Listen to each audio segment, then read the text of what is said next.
It has always bothered me that Esther Hamalka goes in front of Ahasuerus unannounced. She's terrified, and he accepts her. He tells her, "What would you like? Up to half the kingdom." And she invites him to a party.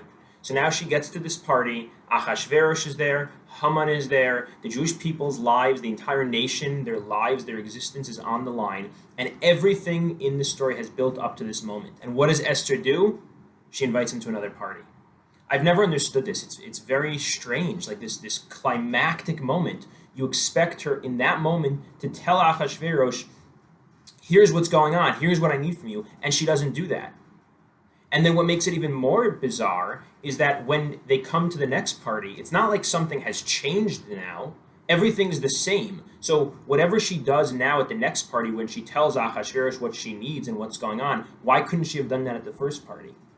And I think one possibility to explain what happened here to Queen Esther, to Esther Hamalka, one possibility is that she just got nervous. It took a tremendous amount of courage. She was scared to go in front of him. And in this moment, she's sitting in front of Ahasuerus and in front of Haman, and she has this tremendous burden on her shoulders of what she needs to do to save the Jewish people. And maybe she gets nervous. And maybe the most that she can muster up, the most strength, the most courage that she can muster up in that moment is to say, "Come back to another party." And I think that if that's what happened, it's actually incredibly human and encouraging for us, because don't we all get nervous at big moments? And to see that the greatest, possibly the greatest heroine in Jewish history got nervous in that major moment and had to kind of call an audible and wait till the next time to actually follow through. But I think there's a deeper explanation that Rav Hutner offers as to what might have happened for Esther.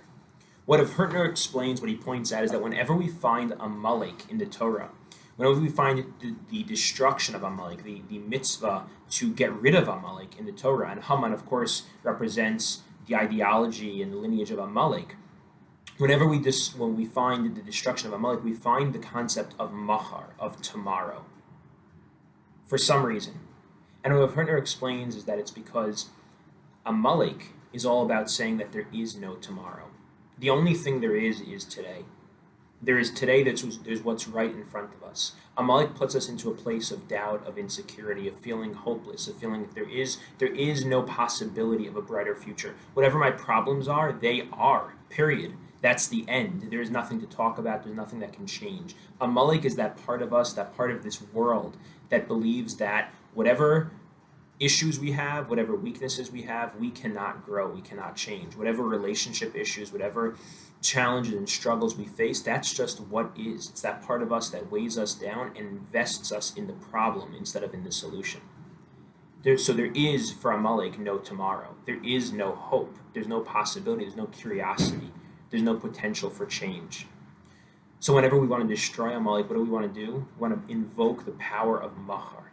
We want to call upon the potential, the curiosity, the belief that there might be something that can be different, something that we can do, something that can shift things. Things could be different. To be relentlessly optimistic. Realistically so, but always optimistic. And so whenever we want to destroy Amalek, we call upon the power of Machar. So now back to our character, to our main character in the story, to Esther. Esther gets in front of Ahasuerus, and the very first thing she does at that party is she says, "Come to another party, Machar, tomorrow." She invites him to tomorrow. What she's doing is she's calling upon the belief in Machar, the belief in tomorrow, because that's what will bring down Haman. So now when they show up tomorrow, she's able to deliver her message. Because what really took down Haman was the fact that Esther brought up in front of Ahasuerus, brought up in the face of calamity, in the face of destruction, she invoked and she called upon the power of Machar. And so our joy in Purim, our celebration, is that there's always a Machar.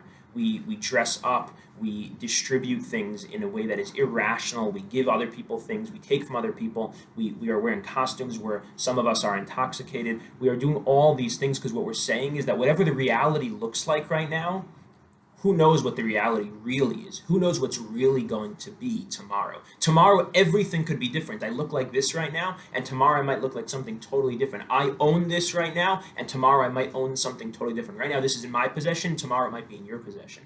Everything can change at a wit's end, and everything can change in a moment, in a flash, and we have no idea what tomorrow will bring. There's always Machar, there's always tomorrow, to have that relentless optimism. That is our joy, that's our celebration. So whatever problems we face, whatever challenges, whatever struggles we find ourselves in, there's always the possibility still of believing and being curious what could be different, believing in what could be different, and always, always calling upon and invoking the power of Machar, of tomorrow. שנכנס אדר, מאבין שמחה, מי שנכנס אדר